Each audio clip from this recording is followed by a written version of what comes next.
Ladies and gentlemen, welcome back to True Life Podcast. I hope everybody's having a beautiful day. I hope you got to wake up next to the person that you're in love with. I hope the sun is shining, birds are singing. I got a great show for you today. Gentlemen, him and I have been trying to connect for a little bit. We finally made it happen. The one and only Erik Horbacz, entrepreneur, investor, currently building and researching environments around the creator economy, Web3, AI, and psychedelics. He is the co-founder and chairman of the Avenue Agency, member of Abundance 360, co-producer of the incredible podcast Chatting with Candace, a board member advisor of the Entrepreneurs Organization RDU, the Warter Institute of Consciousness and Psychedelic Research, Operation Rescue Children, and various other organizations and startup. Erik, thank you so much for being here today, my friend. How are you? I am delighted to be here. Thank you so much for having me. Yeah, man, the pleasure's all mine. I've been wanting to talk to you for quite some time. It seems to me that you have developed this set of skills that is not only intriguing to me, but it seems like what you're doing is kind of this whole foundation for this change that we see going forward. This idea of Web3, the creator economy, psychedelics. Like, it just seems to me that you're on the foundation of so many cool things. I was wondering if you could maybe start with a little bit of a background to say how you got involved in all these things. Curiosity. So I started off entrepreneur journey in restaurants, actually. And that led me to trying to understand social spaces. And we built some technology around gaming in social spaces. And so I went from like restaurants into the tech world. And then throughout that journey, like obsessed with technology. I really enjoyed blockchain technology. We were building out like mobile games. So like back in 2017, 18-ish, we were just toying around with the play to earn ideas, especially for like social spaces, because it could be used for a lot of cool things in a social space, like a restaurant. So I think like esports, but bringing that into like a more real world setting. And then from there, I've done a lot of weird and interesting things with different like states of consciousness. So always exploring different states of consciousness. Back in 2018, my wife and I did this thing called Cybernaut Institute. Wow. It's a neurofeedback center. Okay. And what it is like you sit in this black box, and inside this box, you're listening to your own brainwaves. You're in there for 7 days. You're in and out. Yeah, you're in and out working with a trainer, and you go to sleep at night. And you go back in and you listen to your brainwaves, and it gives you meditations and certain things to do with your mind. And that had led me to blockchain, kind of like putting on more of the investor hat. I'm a way better investor than I am an entrepreneur, I find. And making the decision to just follow anything that I'm curious about. And that has been exactly what you just mentioned, the psychedelics, Web3, creator economy, AI, trying to see like where all these things meet towards a more compelling future.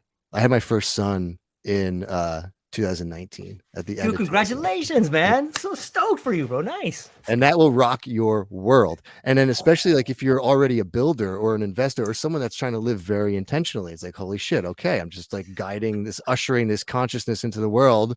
And here it is. Like now you're really paying attention. Like what's going on? What are we bringing them into? So it's like a lot of like what kind of energy, time, money, energy, like really investing and putting these things into places that matter. Yeah, man, that's amazing to me. I think that okay, so this crosses this Rubicon of ideas and technology. I'm gonna man, it's hard for me to think about. Okay, I'm gonna take us way back to the ancient Greeks right here, Erik. I'm gonna read you this passage about the world in which letters and language was given to humankind. I'm gonna read this passage from Plato, and then I'm gonna get your interpretation about it. Okay, it has to do with language right here. So let me grab my book. Okay, so this is from Famous, which is one of the books in Plato's Republic, or one of his great works right there. It would take a long time to repeat all that Famous said to Thuth in praise or blame of the various arts. But when they came to letters, this said Thuth, will make the Egyptians wiser and give them better memories. It is a specific both for the memory and for the wit. Famous replied, O most ingenious Thuth, The parent or inventor of an art is not always the best judge of the utility or inutility of his own inventions to the users of them. And in this instance, you who are the father of letters, from a paternal love of your own children, have been led to attribute to them a quality which they cannot have. For this discovery of yours will create forgetfulness in the learners' souls, because they will not use their memories.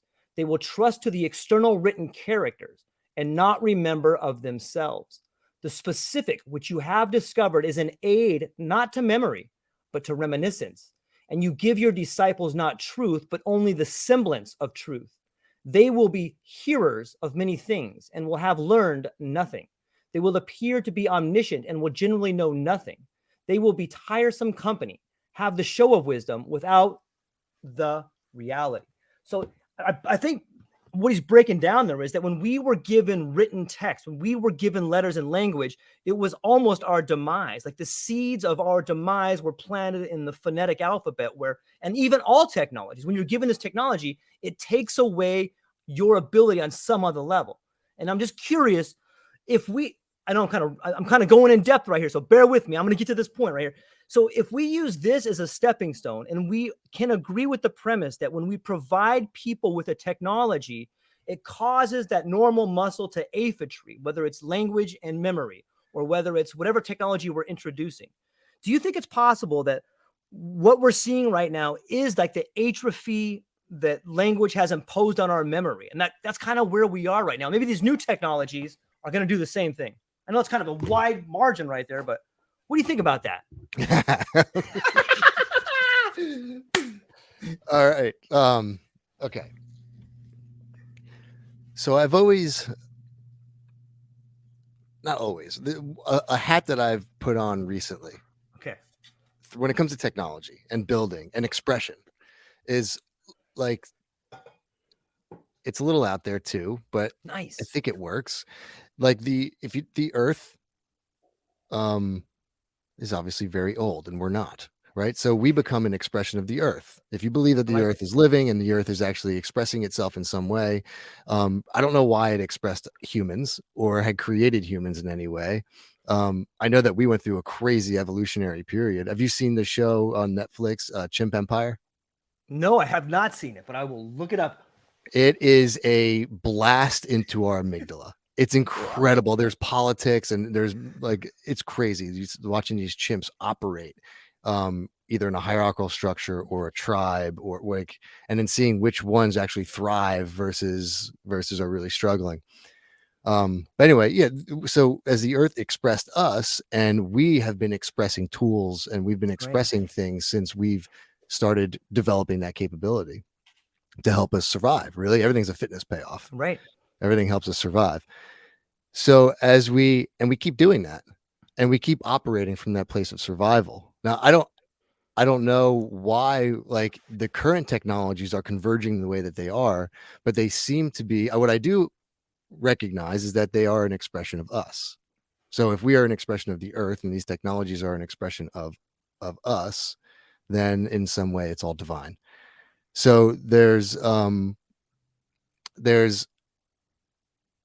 an ushering as this stuff comes through us. I think we have a choice to make. Everyone that's a builder or an investor or an entrepreneur or someone, it seems like there's a choice to make on, are we going to allow this stuff to come through us in what form? Right. So like it comes down to intentionality. It's like, well, I can build this and take away people's memories and take away their freedom and take away their control, or I can build this and it can enhance life on earth in some way. And it just comes down to a choice. It's a simple choice. It's like, goes back to like the good and evil. And the thing that like, when you were reading that, the thing that popped up in my head, because it all kind of traces back. It's like, well, what seems to be happening, and maybe this is just part of our evolution when it comes to technology, I don't know, but we are losing sight of who we are. We're losing sight of ourselves in a lot of ways. And the reason why I don't think it's a mistake that something like psychedelics is coming up at the same time for the second time as artificial intelligence, as blockchain technologies, as all these exponential age technologies are occurring, all of a sudden here comes this second wave of psychedelics. And it's like the earth saying, look, You need to upgrade. Stop upgrading your software. Upgrade your software. Right? Get there. Yeah, we gotta So, download some new software to our neck top. yeah, yeah, exactly. Yeah, I mean, again, and the hardware is a couple Yeah. 100,000 years old, and it's ever changing and ever evolving. There's an organization I found out there recently that was called Bits and Atoms, I think it is. Okay. So Bits and Atoms is, I'll give you, like, this is not, I am a technology enthusiast. I study the way, like, the trends of the world, right? Like I studied the macro economy for years, and then startup investor. I invested in a ton of projects. So it's always been like, where does my interest meet the most compelling future? So I'm not like a scientist, but I find things to be very interesting, and then I start following that rabbit hole. And one of the things, it's always been quantum computing, I think, is absolutely fascinating. Bits and Atoms is an organization that through their research is leading them to there being no difference between a bit and an atom.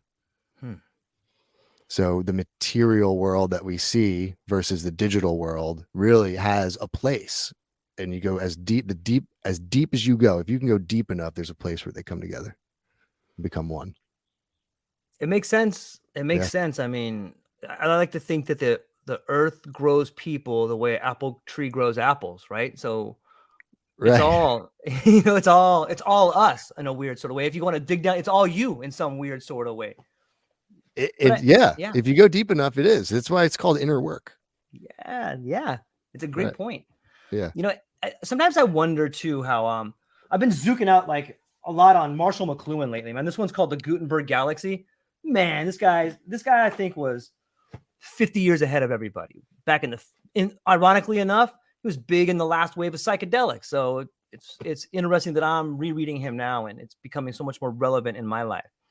But he talks a lot about too the different ways in which technologies affect not only us, but he talks that when a technology is introduced, like either from within or from without a culture, and it gives new stress or ascendancy to one or another of our senses, the ratio among all our senses is altered. Like, and that blows my mind a little bit to think about. Like, all of a sudden we've entered this digital age. So not only are we consuming media differently, but it changes the ratio of our senses in which we see the world, right? Like, we're beginning to highlight maybe the way in which you heard things 20 years ago is different now because you're combining it with a different type of media, and that changes the gears on the whole machine, right? That's a pretty fascinating concept to think about.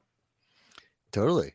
Yeah. I mean, if you like, man, the internet in general just sent us on such a trajectory. Yeah. Right. And it's like, well, here's as much information as you could possibly handle at one time. Right. Yeah, totally. And we thought that was going to be a good idea. And I think it is a good idea. I think it's a natural part of our evolution in some way, but it's like okay, let's overwhelm the human mind so much so. Like, if you look at like the narrative, it's like, we got flooded with information and everyone started believing everything that they read on the internet. Right. And then all of a sudden it became like the internet was creating the narrative. I mean, all the psyops stuff, that all is there. Right. So the internet is then starting to create the narrative, the memes, creating the narrative. We're entering the internet meets artificial intelligence, where now I'm thinking what's going to happen is the narrative around like the internet inside our heads is gonna be like, well, now I can't believe anything. So instead of like going from I believe everything I see and read on the internet, and it's like there's an immediate doubt. It's like, this thing was created by an artificial intelligence. So then what's the next iteration of that? Or where does our trust start going?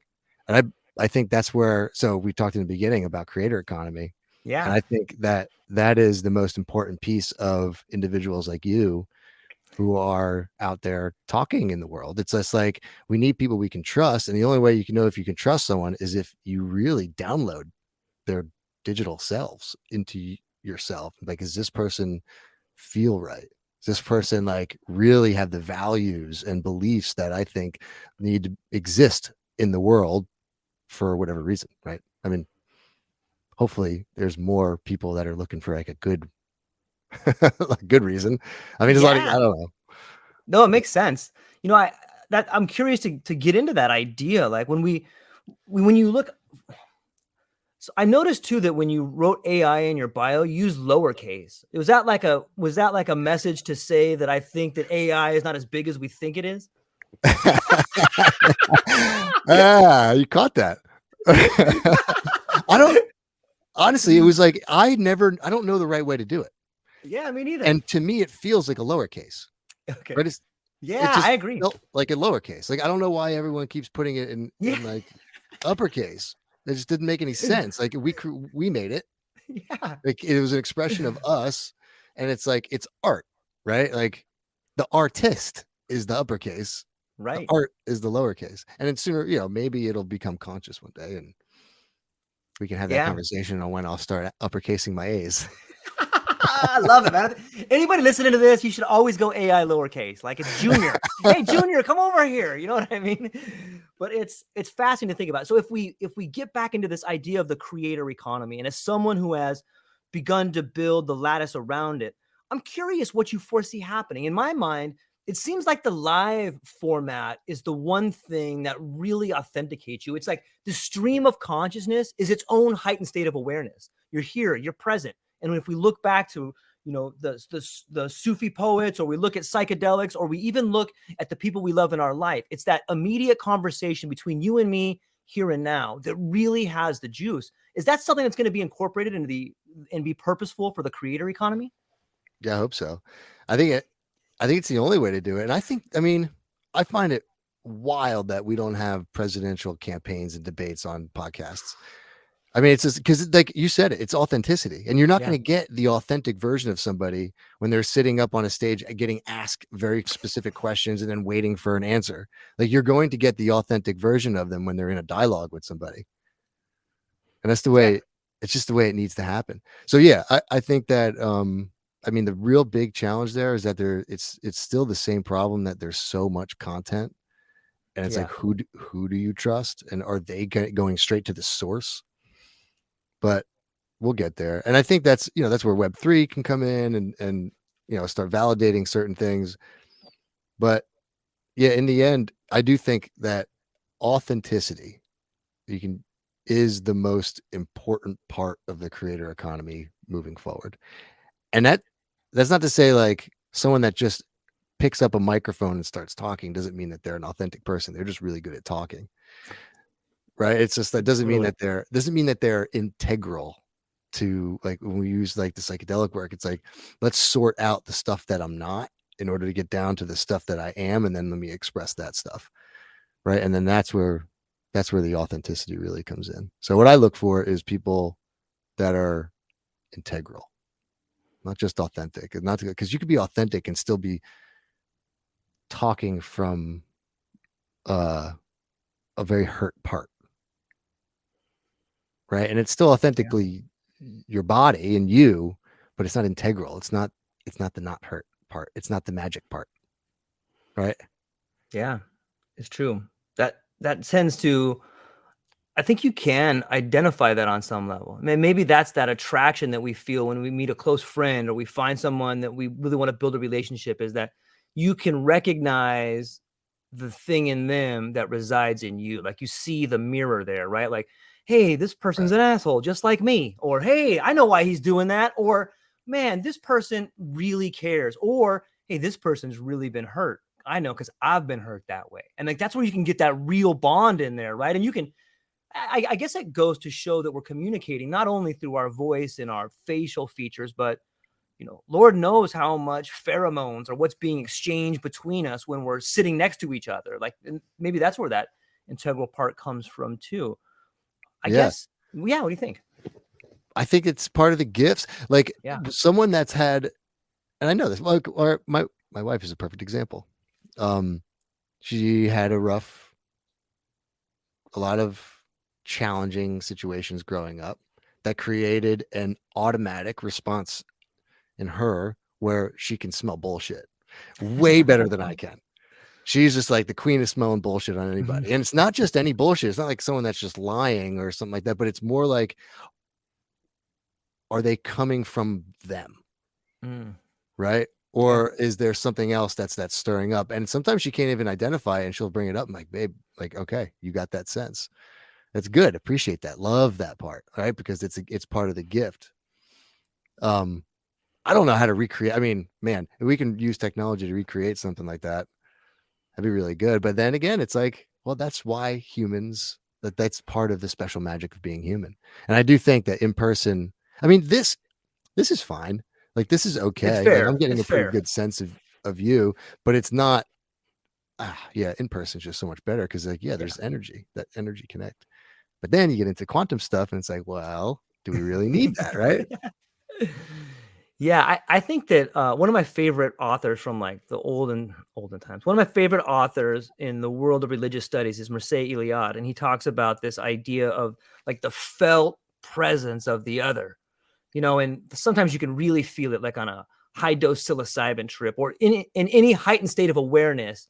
Being next to somebody, you really begin to have a truer understanding of who they are, and I'm hopeful that maybe one day we will be able to feel that felt presence of the other through the internet. Maybe that comes through some of the ideas in gaming we're doing now. Erik, I talked to this gentleman from I'm going to butcher the name of this school, and I'm so sorry. It's Maastricht University in Amsterdam.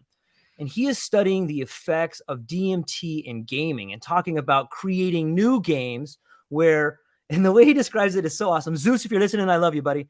It comes down to this idea of, he says, you may have to take a psychedelic to prepare your brain for the immersive experience. So my question to you is, would you take a psychedelic in order to prepare your brain for an incredible new game? uh I don't think so. I don't know if I would be interested in a game that you needed to do psychedelics in order to experience. I would rather like take it the other direction. It's like a game that prepares you for a psychedelic experience or something like that. But I mean, that's fascinating. I was just at Maps Oh, last week. nice. Oh, you went to Denver. Yeah, I was in Denver, and Epic. yeah, and there's projects that we were introduced to that are there that people are creating, and you probably already know them, like VR experiences that really get you into an altered state, and it's incredible. I haven't tried it, but I love that people are working through that and working on that to help guide people to those states. And there's and there's a lot of amazing technology out there. Gaming, though, man. So are they saying that the game itself, like as you play the game or as you experience the game, it helps you release DMT? Well, he couldn't get in. He's got like a bunch of NDAs, and so he couldn't really get into it too much. Oh, okay. And at first, I had that same reaction, like, "Wait a minute, man. Well, you're going to take me into Brave New World? What's wrong with you? I'm not going there." But then I started thinking, like, well, shoot, I take like a light dose to go to a museum. I'll go to a concert and take one. Yeah. Fuck, I mean, if I had some sick, and he was using like that new HTC set, which according to him is better than Apple. I've tried neither, but he said that it's similar in that. I'm paraphrasing here. In my belief, what I got out of the conversation was something along the lines of, if you have the headset on and you have like a heightened sense of awareness, all of a sudden you can start seeing stuff from the corner of your eyes that maybe you wouldn't see if you were in a normal state of consciousness. Sometimes, maybe your pupils are dilated, and so more light can come in, and that's going to allow you to, see a different dimension in the game or something like that.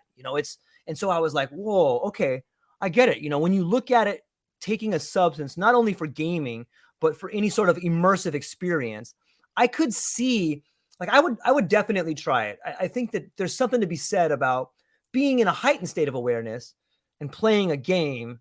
I don't know how true to reality it would be, but I think it would be fascinating, but it seems dangerous, because what if it's really, really fun? And how old would the kids have to be to take this drug? Is it safe? I mean, there's so many roadblocks in there, but it's still pretty fascinating to think about. Yeah, I haven't thought about that. I mean, I guess we're already taking substances and watching TV or playing a regular game. Totally, man. Not that well. So in my gaming days, one of the things that I found the most interesting was the psychology behind it, because it's not like Oh, regular yeah. software, right? Like, Right. and anyone that's been involved with a software company or a SaaS company, it's like it's very um it's usually very business oriented. It's like, B2B or B2C, and you're building something that solves some problem for some Mhm, business or for some person. mhm. In gaming, it's art, right? So like, Mm. I've been to SaaS conferences, and it's very like very businessy. Everyone's got a title and like, but you go to GDC, the Game Developers Conference, and they are like they're beautiful starving artists, like Yeah, indie game developers trying to create. They're just trying to create art through gaming, and the coolest part of it is the psychology that goes into it, yeah, because like you can't just thrust someone into a game. It's about how do you guide them in order right. to make sure that they understand the little components of it, and then it's like a constant guiding. So what does that sound like, right? Use the gaming like in a psychedelic experience or a psychedelic journey. Yeah, If you don't have a yeah, proper guide that takes you on that journey in order to make sure that the experience is its most effective, that gaming, like gaming in general, HR or VR, AR, I can see enhancing that guiding journey. right, Like, how do right. you get there? Like, it's even like I believe, since through my research and psychedelics and stuff, that it is a journey that starts way before. It's like almost like that you choose to do a journey, a psychedelic journey, and then your journey begins. Right? It could be 6 Yeah, months away, but yeah, then right there is where where it begins. And then obviously you do it, and then you have to the next journey is the integration process. And I think gaming could be used very effectively in that process.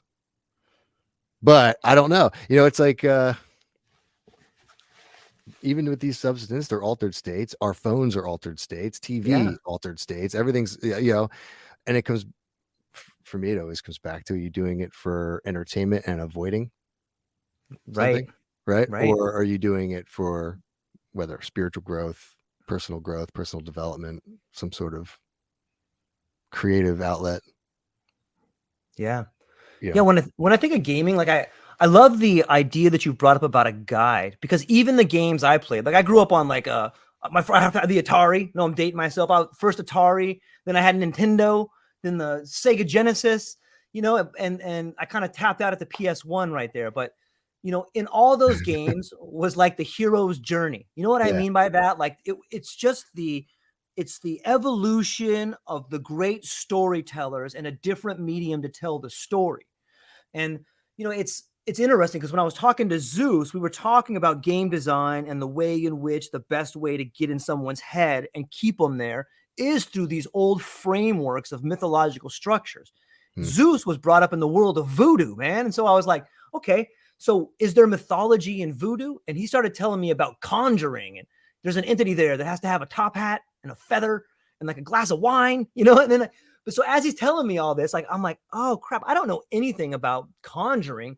That might also be an incredible way to build a video game framework on, is all of a sudden, and it kind of it coincides with the world of psychedelics and some native different ideas of spirituality where you bring the being inside of you.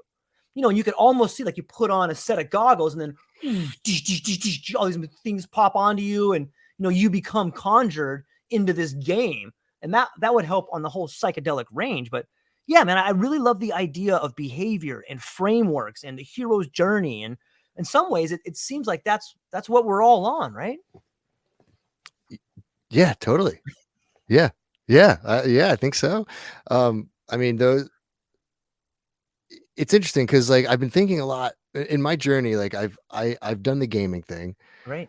and not as a gamer. I've actually never been a gamer, but I've built mobile games Right. in a company. But I do, the Conjurer. I was told one time that there's no such thing as a new idea. Right. Right? They're Yeah. all like they're all just repurposed. Right. Right. We're all just keep going. So all these things that are coming through us have all happened just in a different flavor, Yeah. right? So when it comes to gaming and psychedelics and how those things come together, Hero's Journey sounds pretty fun. One of the projects that I'm working on right now, and this is like behind the scenes, like we're not Nice. public about it. Okay. Not yet anyway. I'm not really public about much yet, but in this fall we'll be talking about this stuff a little bit more. But it's called the Human Promise Initiative.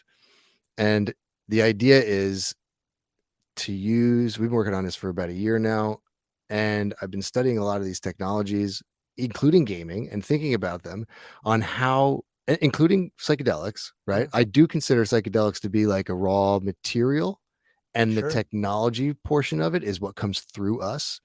Right. So that could be gaming. It could be like, so it's like setting, all that stuff that we know about, but then also it's the other tools that we're using and how they're put together in such a way, and the framework, right? The mental framework behind an actual, the set and setting, right? That to me feels more like technology because it's an expression of us. So, what we've been studying and creating is we're going to do a summit in 2024 where we're bringing together all the technologies, artificial intelligence, Web3, psychedelics, trying to discover how they can be interchangeably used and converged in order to do what feels like to us and through some of our teachers to be the highest good, the highest purpose for humanity and the earth. And that means basically it's sorting out your shit.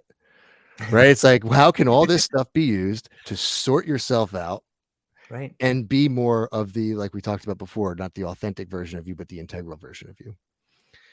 And that, which leads to more people in the creator economy and Web3, like all that stuff comes together. But the project itself is called the Human Promise Initiative. And if anyone's interested in technology, Web3, artificial intelligence, even gaming, and see psychedelics as a tool to be used for a purpose, and maybe not quite sure what that purpose is, like this is the place where we're going to discover that. And it's like a mastermind type of thing. But it's coming out next. We'll be figuring it out next year. I have a link tree on my socials, and if anyone's interested, just follow my socials. Like on Twitter, I'm not on Twitter very often. I'm not on social media very often. I am going to start in the fall when these projects start launching. But there's some really fun stuff going on in the psychedelic world and technology, and we're going to be on the forefront of it for sure, no doubt. I don't know. I don't know about like what's going to come out of it as far as like gaming and all that, but I do know that it's important that these substances are used for that purpose. Yeah, I think if you already had an idea of what's coming out of it, you would be just loading yourself up with limiting beliefs, right? Because you can't really know. But on some level, it sounds to me like the Human Promise Project. Did I say that right? The Human Promise Initiative. Human Promise Initiative. It sounds a lot like spirituality to me. It sounds like you have like the Triton of Poseidon with like gaming and psychedelics. Like you have this 3-pronged thesis that kind of dances around or maybe gives credence to or breathes life into a new sort of spirituality. I know that word is charged pretty much, but what's your take on the relationship between those and spirituality? Well, who knows? Right? What's the word? Egregore. Egregore. Right? You got to unpack that for me. I have like a cloud of what that could be, but I don't really know. Well, the basics of it is that we create it's collective consciousness targeted towards a particular thing. Okay. Right. It's made up, which is like, Matthew McConaughey style, Fugazi, fairy dust. Right. So spirituality, it's like, that's funny. I mean, there's 4,000, something like 4,000 religions. Right. So in a lot of ways, yes, it's spiritual, but like, what isn't?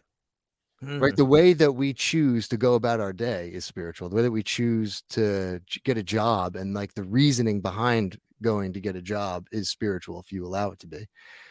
So yes, it is like fairly, you can call it spiritual, but it's like, to me, egregore, right? It's no different than a bunch of people getting together with a similar belief, trying to build something towards something, Mm. right? Like I'm a part of you talked about in the beginning of Abundance 360, Peter Diamandis's leadership program, and Singularity University, and they teach something called a massively transformative purpose and how to come up with your massively transformative purpose.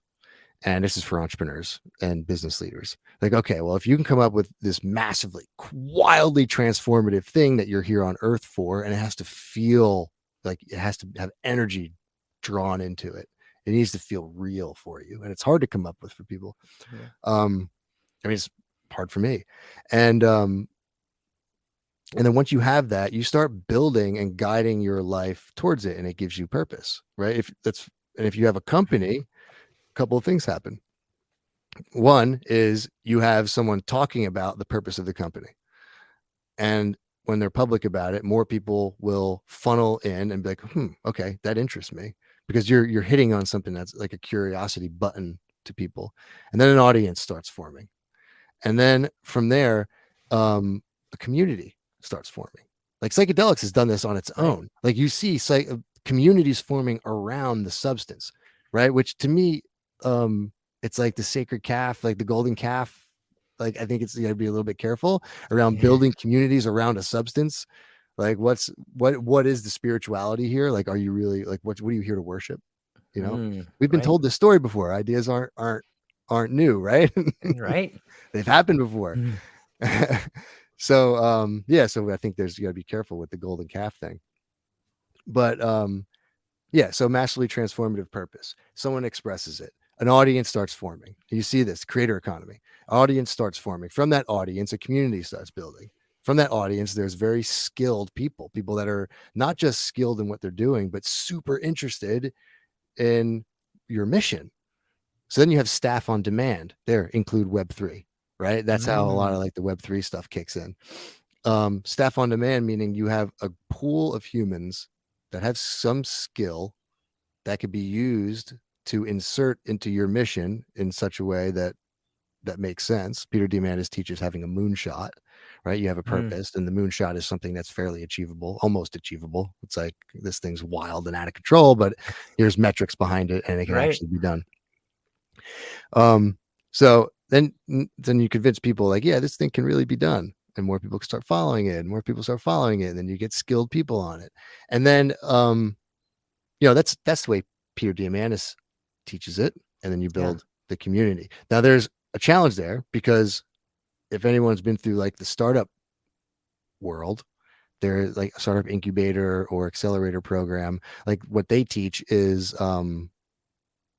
survival, but not even the survival that keeps like a company or initiative or a project alive. It's like the survival that gets them to the next level where they can go get some more money from somebody. And that gets them to the next level again where they can go get some money for somebody. So this whole thing converges at like a new like bootstrapping type of world where the survival activities are really just cash flows feeding a community, and then building that community. So that's the way I see some of these, hopefully some of these, like if you're talking about gaming or these convergence of technologies with psychedelics and these psychedelic communities that are already existing, pin a purpose up on the wall, bound together with skillful people, and go achieve something, right? Because then you're right, because then it becomes spiritual. It becomes like another church. Like I have no interest in building a church, right? That we've been there, done that. I think that we don't need to get into religion, but like I don't know if it really worked the way that we've been doing it. So yeah, I'll stop there. No, it's beautiful, man. I like the way in which it's described. And that brings me to another question about Web3. It seems like those two modalities you described are it seems like they're working together now. But is Web3 going to be something that takes out the old model of the survival and asking for money model? Like, it seems like that kind of is antiquated to me when I start looking at the way in which people are coming together. When you start talking about staff on demand, or, just you and I talking, or, someone meeting someone and then, hey, you can do this, I can do that, but it seems like that is kind of growing together the same way mushrooms grow together. Like it's just these connections coming together and then the fruit pops up, right? That's it. Yeah. Well, and it's going to be a hybrid, right? Like you can't get rid of institutions. Like right. I hope Me that too. a lot of these technologies can be used for anti-inflammatory purposes. Web3, I think, is like the ultimate anti-inflammatory drug. You insert Web3 into, I mean, you take the word big and put it in front of anything, big pharma, big tech, big finance, big whatever, big government. And you can identify the inflammation that exists in the world. And once you find the inflammation, you can be like, okay, well, we got a bunch of cool technology, artificial intelligence, Web3. You can start plugging it into that and hopefully be that anti-inflammatory drug. Web3, I think, is or blockchain technology, I think, is the ultimate for something like that, especially in finance. Yeah. But I mean, all right, psychedelics, big pharma. How inflammatory is that?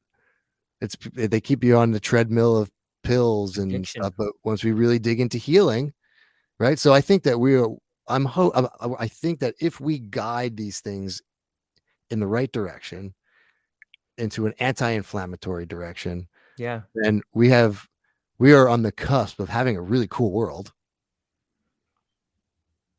And I think we can do it. It's just a matter of a lot of people.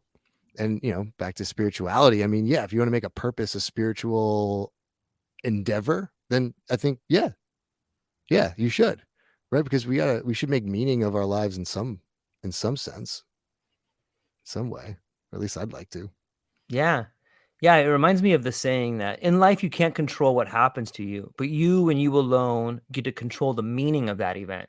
That's helped me through like some pretty deep tragedies. And I know some other people that use that too. And once you begin using that sort of framework in your life, all of a sudden you realize that, you can see the world with fresh eyes because you realize this thing that happened to you that you thought was a huge tragedy. Holy shit, it's the greatest gift you've ever been given. And you've just figured out that it's a tool. You've just figured out that this thing that hurt you so bad has actually given you the strength to go through anything because nothing can hurt you as bad as that thing did. So now you have like this power behind you, and when we start talking about meaning and purpose, I think those are beautiful ways in which to begin looking at yourself through the mirror. And then once you do that, you can start seeing other people's purpose or allowing you to help them with their meaning. And then that helps everything grow in a way. And when I think about it, I love the idea of the big and inflammatory. When I see psychedelics and big pharma, I see a Trojan horse. When you see the idea of psychedelics weaving their way through the bloodstream of pharmaceutical industries, what you see it is going in there and rooting out all like the negative stuff. There's a lot, like for so long, doctors in our world, they no longer took the medicine that they were giving to people. Like no doctor is going to take a bunch of Suboxone and then give it to somebody who's a heroin addict, right? But if you're going to take ayahuasca or if you're going to take some mushrooms, the chances that you take them by yourself are probably not as good as taking them with a friend for the first time.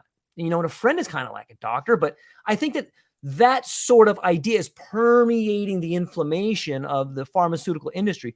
A lot of doctors now are like, yeah, I should probably try this before I do it. And like that only goes so far before it becomes systemic, but I've never heard the idea before, man. You're really good at pointing that kind of stuff out. That's probably why you're so successful, man. Yeah, and like I said, I was just at MAP, so the whole doctor, it was wild how medical I felt. Yeah, it was like there was tons of good spiritual stuff. There was tons of personal development, but the people I talked to were very medical. Like they're interested in the medical application of it, and like I do believe that psychedelics is best done in a community setting. And I do think that they are working their way. Man, it pains me to think about how the institutional players are just, and I watch it. I'm seeing it happen in real life. I went to an investor meetup at MAPS, VCs and everything, but like they are coming at it with the same hat that they've always had on it, which is I have to take ROI back to my investors, right? And they're only looking at the ROI as cash, and like not only that, but like there's, and this is everywhere, it's across media and everything, like there's a big focus in anxiety, depression, and these things are like, of course, please, like let's try and figure out how we can use these substances and solve those problems. But those problems are also symptoms of something much bigger, right? Like there's like depression, anxiety, that's a symptom. And right now we're focused entirely on profiting off of that symptom. In my perspective of maps and the industry, and so far as it's going, and I hope it doesn't keep going in that direction, but it doesn't feel good to me. It feels more like, let's try and point in another direction and say, well, let's use these for this because this thing right here solves all these other problems. And unfortunately, the leaders of big pharma, they're not going to see it, right? They're not going to see it because they don't care. Right. They don't care. They care about what they're taught to care about. So I think that we need new models, right? We need to take on these inflammatory industries through some other model, some other way of building a similar company or a similar institution. Like if you think about an entity, like what we're doing is we're building entities. Like we've built these inflammatory as a community. I'm not saying like I never come from the standpoint of pointing my finger and blaming an institution, whether a government institution or whatever it is. Like we collectively had thought these up, built them for a purpose. Like we needed them. Let's honor our past. However, let's use innovation and recognize where we've done it wrong, and let's innovate our way to creating a new one. And we got the tools sitting right in front of us to do that. I don't know the right way to put them together yet. I think I love being a part of doing it. Yeah. But if we can create through a similar structure that we were talking about before, like Peter Diamandis and the community stuff, but if we can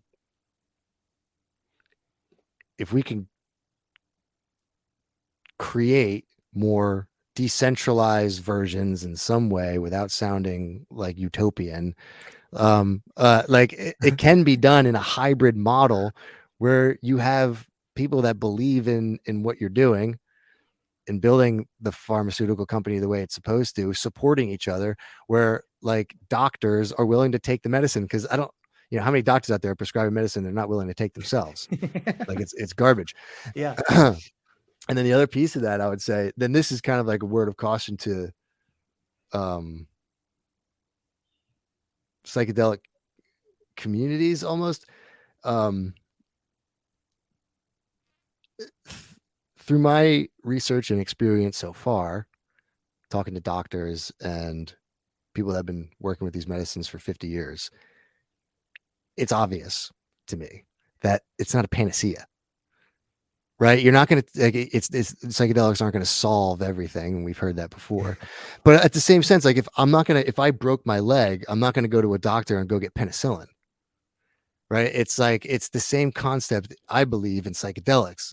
This is why we have like shamans or practitioners, psychologists, people that have been studying the brains, people that study all that stuff. It's important that they do that work so we better understand, not just on a spiritual level, because I do think you need the whole body, right? You need the spiritual body and everything.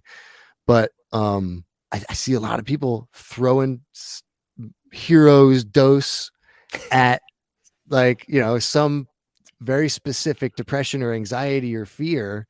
And sure, it might do relief, like some relief might come out of it, like the pressure cooker, kind of like, okay, let me just get a little relief, but it kicks back into gear. And sometimes it kicks back into gear a lot stronger than before. And it's because like we need more elders. Like we need more people out there that are studying the neuroscience and the chemistry and everything that's going on in the mind, but then also teamed up with the elders of the community that are like, yeah, they've been experiencing in and out of interdimensional, like you name it, like worlds for a long time, and like deep inside the human psyche and deep inside like the quantum world inside a human being, and understanding like the molecular, how it all connects. If we had that and some more stories around like some more science that's more specific towards like towards a specific disease or an ailment, a mental ailment or whatever it is, I think we can target using psychedelics those things much more clearly, rather than giving penicillin to a broken leg. Does that make sense? Yeah, totally. It it brings me back to this idea. I'm going to try to tie the ideas of psychedelics that you just spoke about to quantum computing. We don't really have the tools to measure what the fuck is going on, and that's a huge problem. You know what I mean? Like, we can measure things with science, but we don't have the language to explain the actual observation, right? There's a lot of subjective things that happen. And when I use language as a tool, you may see that tool as something else, or you may not understand the way I'm using that tool, or I may not be explaining that tool the right way. But I think that we can't allow the subjectivity to not be measured. We just don't have the tool to do it yet. Like, we don't really know what's happening, but we believe it's working. Maybe that's enough. I mean, maybe placebo tied with psychedelics equals a panacea. Ah, you know what I mean? Like, it's in the quantum. Yeah, yeah, you're right. But we have to get there, right? Humans have to get there. Right. And it's a dangerous thing, man. I was in because like you can have a belief, but if it's not rooted in like like authentically you, like, I can have a belief and then manifest, whatever it is, but it's rooted in grief and pain and greed, right? And then I'm still finding myself in like a cesspool of stuff, right? Like, small business owners find themselves there all the time. Like, they create this thing and they literally created it, they manifested it, but it's coming from a place of scarcity and greed. And then they find themselves in a decade of depression because of the place that it all came from. And I think that yeah. So you're talking about thought about it like that. Wow. You're talking about cultural, like trying to guide a cultural belief towards something. I think, we can get there someday, but I mean, we got a lot of baggage. We do. I guess people like, I don't know. What do you, Eric, like, so as someone who's in the investor community and understands startups, it seems to me that cannabis went the way of a lot of companies. Let me just say it like this. It seems that in the world of psychedelics, a lot of the startups are failing. Is that because they're rooted in trying to get ROI the old-fashioned way? Or it just seems like there's a pattern. You take a psychedelic company, it fails. Take a psychedelic company, it fails, right? What do you attribute that to? I think you nailed it. I think, I mean, startups are wildly like they that's what they do. They fail. I mean, the founders tie their identity to them, and then when they're not doing so, like the first time they're not doing so well, your identity goes down with the company, right? And then that becomes depression. Like, that's like the burnout stage of an entrepreneur. And if this is why like having a why, have a really strong purpose is important, because you get through those down spots. If you're doing it just for money, then you're going to get depressed. Like, it's not going to be that fun. Now, psychedelics, one, it's illegal. That makes it hard. There's that. Yeah.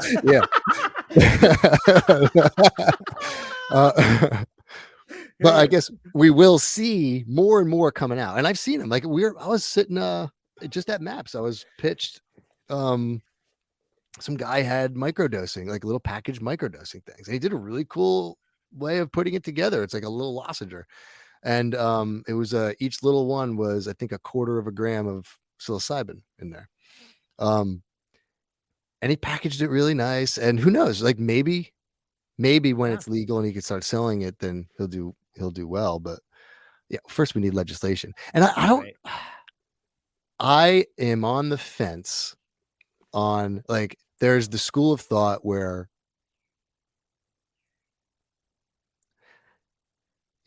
how do you put legislation and how do you make it illegal to have a plant?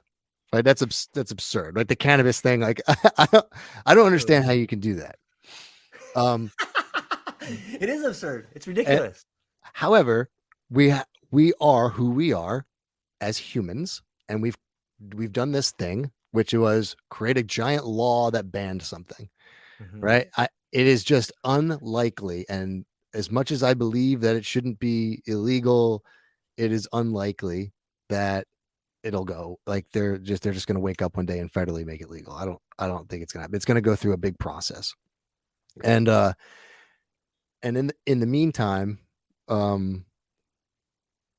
these man, this stuff is magic. Like the it, it originally was held very sacred by indigenous cultures, by shamans, by people that had some serious sacred reciprocity. What's the word? Reciprocity. Reciprocity, yeah. And they held that sacred. They're like, yeah, Yeah. this is the stuff. Like, this is how I can speak to God.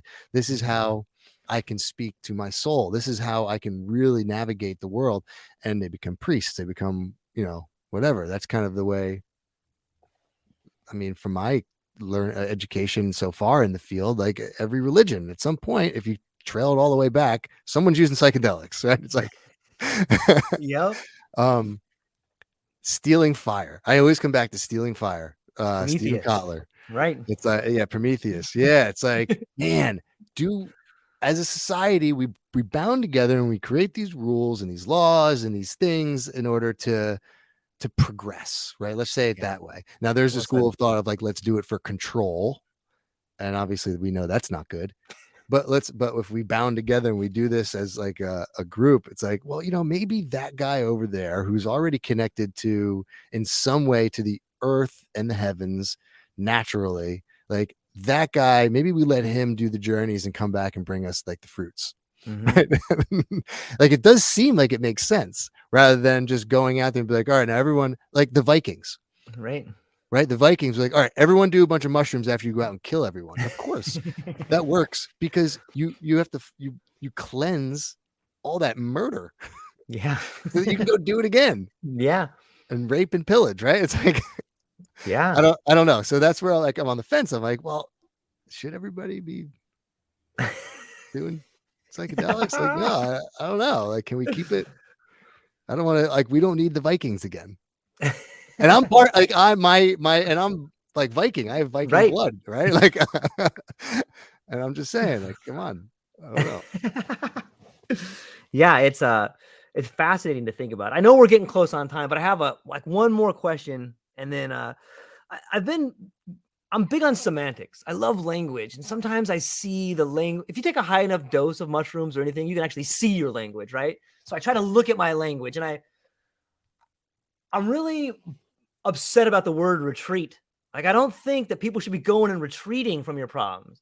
So I'm thinking about we should make a move to have psychedelic confrontation centers. What do you think? I'm glad you brought this up because I recently inspired a group to start calling them summits. Nice. Right? The summit. Very well done. Yes. And I totally agree because it's not, and that's one of the things. It's like, I've been in psychedelic circles and communities where it is very retreat-esque. You go there, you're doing some yoga, you meditate. Right. And then I've been to the ones that really wake you the fuck up. The ones that really like poke at those non-integral pieces of yourself in order so you can show up in the world with more integrity and authenticity. And those are hard. Right? They will beat the shit out of you. And if you have a proper teacher, he's not going to coddle you. Right. Like, a good teacher isn't going to coddle you. He's not going to make it all comfy cozy. He's going to say, go deep and go hard. Yeah. You see the dragon? Go into its mouth. Yeah. See how you taste. Yeah. Right? Totally, man. I love it. That's true. Yeah. Man. Erik, this is awesome, man. I know you're on a time restricted right here. Where can people, your friend Aubrey over here he's busting your balls. He says, Erik, do you have any regrets? Do I have any regrets? Yeah. I do. I have regrets, but I don't. I have an insane amount of gratitude for the history of my life. There you go. But there are certain things where I was like, fuck, Erik, you probably didn't have to take it that far. Like, good thing you did that. And like, you did that journey. What a great journey you just went on. But like, ooh, like every bit of your body, every bit of your soul was telling you not to do that thing. And you didn't listen to it. So I do regret the times I don't listen to myself, my true self. And do you think gratitude is sort of the elixir of an antidote for regret?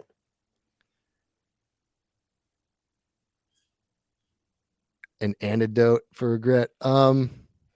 I think it will help sort through Mm. true regret versus false regret. Waters it down a little bit. Yeah. Kind of makes it pass through the system. Yeah. And it's just an essential for looking at the history of your life. Yeah. Absolutely essential. Yeah. Yeah. That's well said. I'm thankful for that. And I'm thankful for your time, man. This has been really fun. I really enjoy getting to learn and talk to people who are passionate about amplifying good ideas and trying to throw some light onto the world and have a creative soul that helps build frameworks for other people to stand under. And so, Erik, before I let you go though, man, what do you got coming up? Where can people find you and what are you excited about? Yeah. So I would just follow my socials, Erik Horbacz, Okay. on Instagram and Twitter. Like Instagram, man, I took a hiatus for quite a while. Just in my research hole and investor and just doing that stuff for a while. But this fall, I'll be far more active on Twitter and Instagram based on because we have a couple of projects that are launching, and then I'll be kind of spearheading a little bit. Some in the creator economy, artificial intelligence, Web3, and then the Human Promise Initiative is more of the psychedelic version, the stuff that I'm working on. And those are summits. Yeah. And you can follow my socials. I'll post those. I think there's a link tree that in my socials that you can actually go to one of my teachers. His name is Carlos Warter. Carlos is an absolute genius in the psychedelic space, and it is not the type of summits or retreats that you're going to do a bunch of yoga. You go there to figure your shit out. But a lot of the future ones will be more geared towards like there's an internal history for us to clear up, right? And then what? Right. Then we need to drive that energy towards something. So a lot of the future summits are more of like the full picture. Forward looking. I like it. Yeah. I like it. And I think it would be unfair not to mention that you and your wife have a family-owned podcast where you guys go and do a lot of other stuff too, right? People can probably check that out. Yes, please. Yeah. My Chatting with Candace. Right. She is the host. I'm more of like a back behind the scenes producer type stuff. Her and I were thinking about potentially doing some more stuff together this fall too. Right now, so we have almost a 1-year-old and a 3-year-old. So our lives have been so our lives have been very just like kind of focused. Yeah. But we're starting to and anyone with kids understands. It's like, okay, you still got a few years starting to like poke our head back out into the world and be like, what's happening here? That's so exciting, man. It's why we're here. And so I'm super stoked, man. Thank you very much for today. Is there anything else that you want to shout out before we go? No, that's it. And yeah, you can follow my wife, Candace Horbacz. The last name is spelled Horbacz. My first name is Erik, not C. Yeah, Chatting with Candace. You can follow me and her, Candace Horbacz, Erik Horbacz. Fantastic. Well, hang on 1 second. I'm going to talk to you for one more quick second, but I'm going to hang up with all the audience. Ladies and gentlemen, we're going to put the links in all the show notes. If you're curious about Web3, if you're curious about gaming, or if you're curious about anything that we said in this particular conversation today, check out Erik, check out the podcast. And that's all we got for today. Aloha.